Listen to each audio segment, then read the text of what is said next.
Welcome back to the Compressor Guru. Today is not a very long episode, but it has extraordinarily important information if you need to test your compressor to see if it's pumping correctly.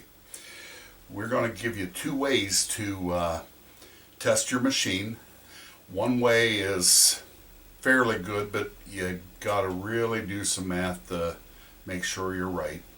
And we'll talk about that real quick, but you want to stay tuned because here is a tool that compressor techs use to do evaluations on machines, and I keep it in the truck, and we'll go over that in a second. But what we're going to talk about right now is you think you have, let's say you have a 5 horsepower. Most of our listeners are dealing with 5 horse two-stage compressors, so we're going to talk about that. Your compressor's on an 80-gallon tank, and you don't know if it seems to be pumping right or not. So what we do is we take and drain the tank to zero, and we close the drain valve, and then we close the valve on the end or the side of the tank to isolate the tank. So we're only pumping up the tank, and we're not pumping up the whole system. We take the stopwatch app on your phone, and we turn the power on, and we start the stopwatch.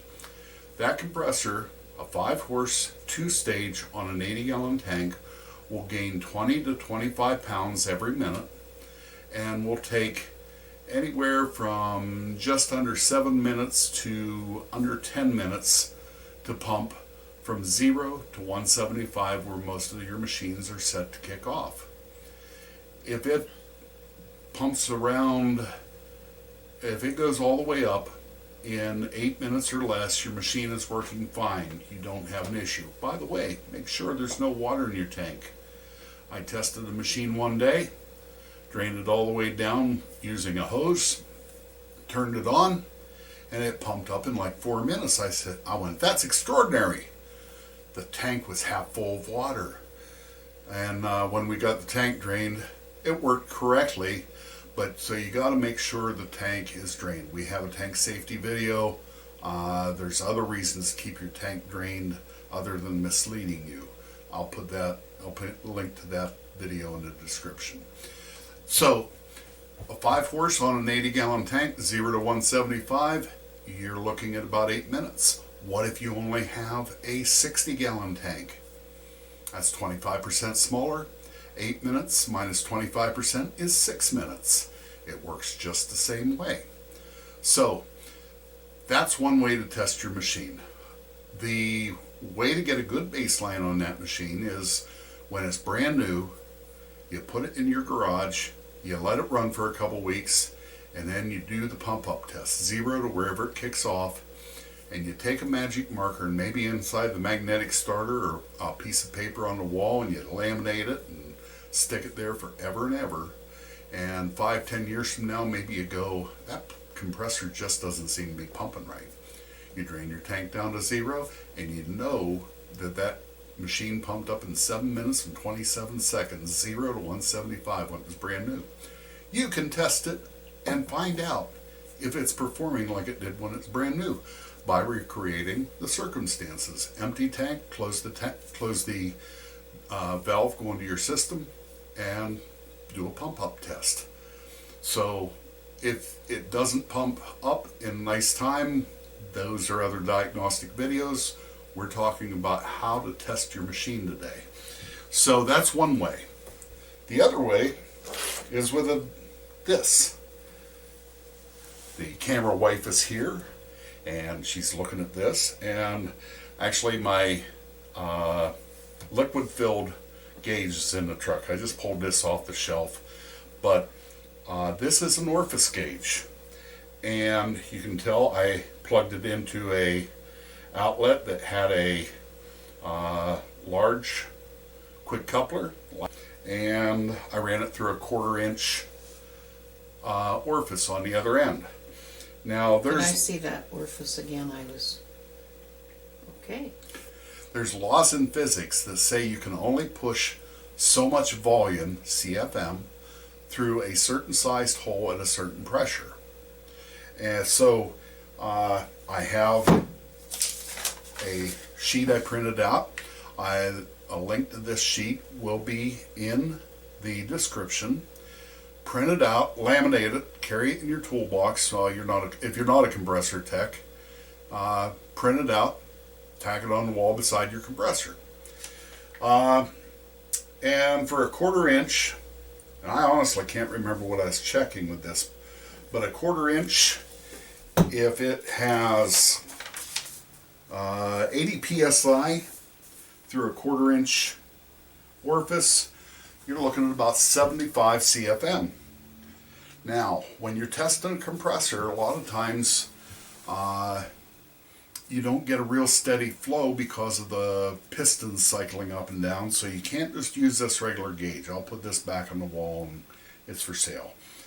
What you want is a good liquid-filled gauge, and if you're going to make one of these tools, what you want to do is this is money well invested to get a good liquid-filled gauge. I would recommend getting one that goes to 200 pound.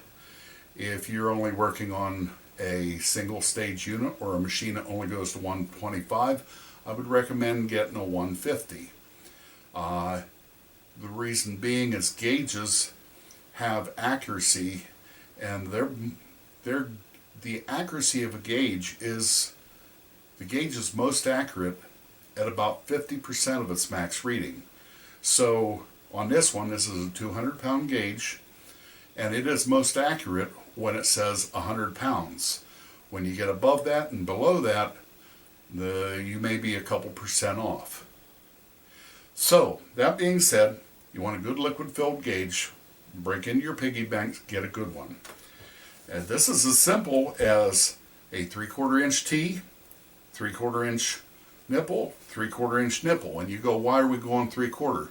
Well, if you're working on a tow behind or a portable compressor, most of them have a 3/4 inch pipe coming out of the separator.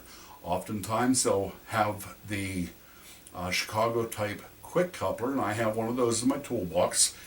I spin it on this side and I can quickly connect it. Or if it's a pipe coming out, it's probably on most tow behinds, they're 3/4 inch pipe. I can screw this directly into the machine, fire it up, and let's say it's a large machine, and we put a 3/8 orifice, no, we put a 1/2 inch orifice on it, and it's making 40 psi. That machine is actually pumping 165 CFM. So that would be this orifice, and it's easy as spinning this off, putting that on, and you now have an orifice for a larger compressor. So a couple quick couplers, a Chicago type quick coupler, and 3/4 inch pipe, a good liquid filled gauge, and take some time and make yourself, these pipe caps were less than $2 a piece. I bought them at James Hoyt Plumbing in Hyde, Pennsylvania. Roger, who runs it now, Roger Hoyt, real nice guy, and they are so reasonably priced it's not funny. So if you're in the Clearfield County area, Pennsylvania, James Hoyt Plumbing is a real good place to deal with. Roger, Matt, and Mary Ann's the office girl. So that advertisement being done, make one of these. The way to make your orifice: take a cap. There's a cap, Chinese. It's pretty tough getting American-made stuff right now. Pretty tough getting Chinese stuff right now. Take a cap, grind it off pretty flat on this side. Once you have it ground off, put it in your drill press, and I use a little vise on my drill press specifically for it. I held this still and I popped a 1/2 inch hole through it. On the smaller ones, camera wife, on the smaller ones, I took a larger drill bit, kind of did a little countersink and then put the hole in the middle, so we had the cleanest, nicest airflow we could going through that hole. And that's part of the reason we grind the outside, so that it doesn't have any letters. I got a word one here somewhere. It doesn't, if the orifice come out here between the A and the R. Hold it still. Sorry. If the orifice popped out between the A and the R on that, it may give us issues and give us a less than accurate reading because the airflow wasn't clean. So this all being said, this is how to make an orifice gauge. You can make an orifice for your particular machine, or you can make a set of orifices and be able to test them. Last thing about testing your compressor, don't test a cold compressor. Fire it up, let it warm up. I don't care if it's a 175 CFM diesel or a 3 horsepower electric shop compressor. Fire it up, let it run for a while. The shop compressor, it may take you a very long time putting this orifice gauge on the tank and seeing where it finally settles down and settles at. What you can do is take the discharge line off the pump, screw this into the pump, and fire it up when it's warmed up, and take your reading. And that's why you need a liquid filled gauge, because those pistons moving up and down will bounce the needle in this particular gauge all over the place.